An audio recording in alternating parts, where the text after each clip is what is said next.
Well, a long time ago, there was a little boy. And this little boy had himself a banjo. And he would play that banjo all around the town. It would sound something like this. Enough, the grown-ups would say, when they had heard all they could hear. Take that thing out of here. Now, this little boy, he had a father, and the father was a magician. And sure enough, he had a magic wand. Now, all he would have to do is take that magic wand out of his pocket and point it at something, and zoom! Whatever it was would disappear. Now, this magician, he was a practical joker. Yeah. He liked nothing better than to sneak up behind someone who was doing a hard piece of work, like sawing a log. Back and forth that saw would go. And that magician would take his magic wand out of his pocket and the saw would disappear. Sometimes he'd creep around somebody's house and they'd be sitting on their porch, just getting ready to drink something cool on a warm summer's day. And he would wait till they almost had the glass right at their lips, and he'd get out that magic wand and it'd disappear. And whatever was inside it, too. Sometimes he would peek into the windows of office buildings and schoolhouses and wait until somebody was getting ready to sit back down in their chair and he'd make it disappear. Well, after a while, the folks in this town got tired of the father and his pranks and the boy and his banjo, and finally they said, now listen here.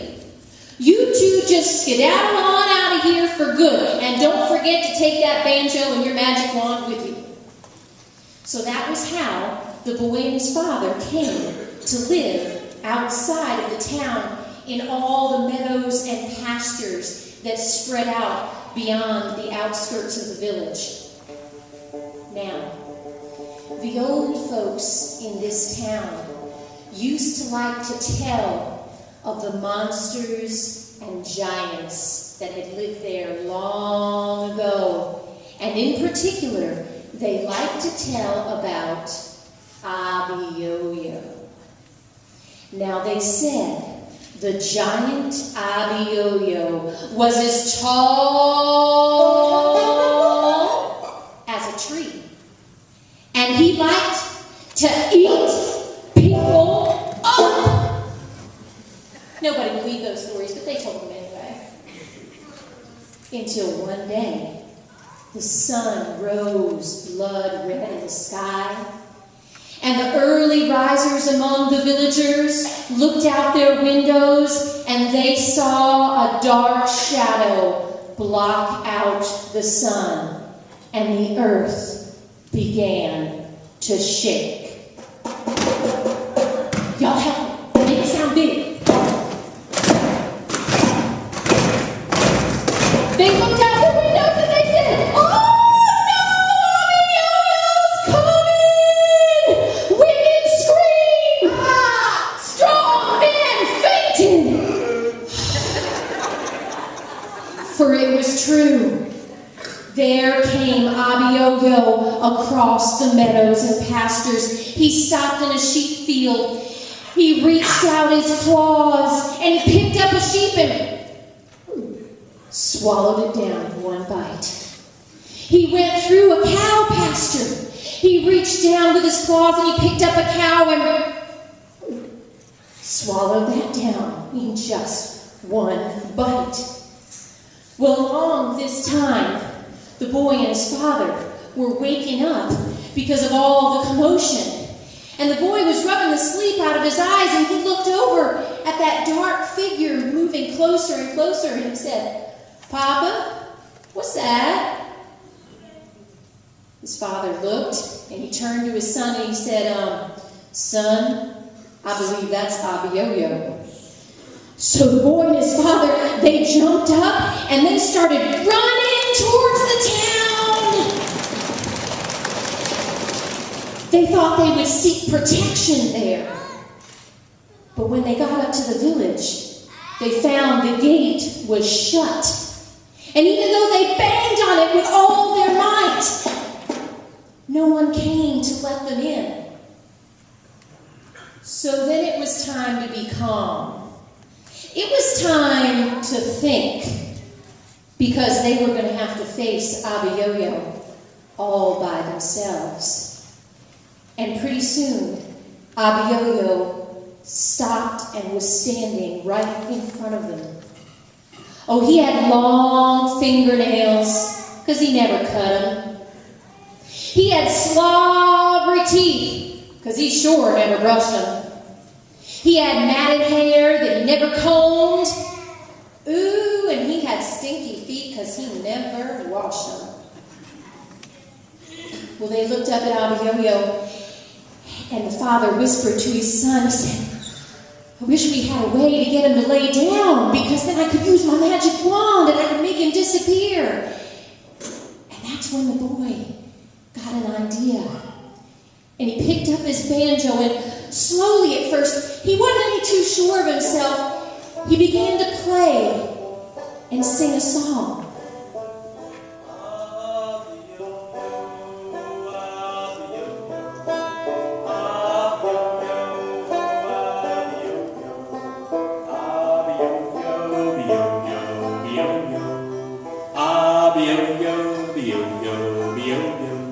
Well, the giant, he got a great big foolish grin on his face. He'd never heard music before, much less a song about himself. He kind of liked it. He started to move and sway, and pretty soon he was dancing to that song. So the boy kept on playing and singing. Abiyoyo, Abiyoyo, Abiyoyo, Abiyoyo, Abiyoyo, Biyoyo, Biyoyo, Abiyoyo, Biyoyo, Biyoyo. And the giant kept on dancing. Faster and faster he went, so the boy played faster and faster. Abiyoyo, Biyoyo, Biyoyo, Abiyoyo, Abiyoyo, Abiyoyo, Abiyoyo, Abiyoyo, Biyoyo, Biyoyo, Abiyoyo, Biyoyo, Biyoyo. Round and round the giant whirled and twirled and spun until at last he staggered. Out of breath, he fell down, and soon the air was filled with the snoring of an exhausted giant. And that was when the boy's father went into action. He dug deep down into his pocket and he took out his magic wand, and you know what happened. He made Abiyoyo disappear. Well, the people, they'd all been watching this through their windows, safe in their houses, watching through the slats in the gate, and a cry went up among them, Abiyoyo's gone! They saved us! And so then, they did open the gates, and a stream of them came out through the gates and headed for the boy and his father, who looked at each other. They didn't quite know what that meant, but they didn't need to worry, because the crowd lifted the boy and his father onto their shoulders, and they said, "Y'all come on back into town, and don't forget to bring your banjo and your magic wand with you." And they made a parade through the streets of town, and while the boy played on his banjo, they all began to sing his song. Abiyoyo, Abiyoyo, Abiyoyo, Abiyoyo, Abiyoyo, Biyoyo, Biyoyo, Abiyoyo, Biyoyo, Biyoyo. And to this day, the people of that town still sing of Abiyoyo.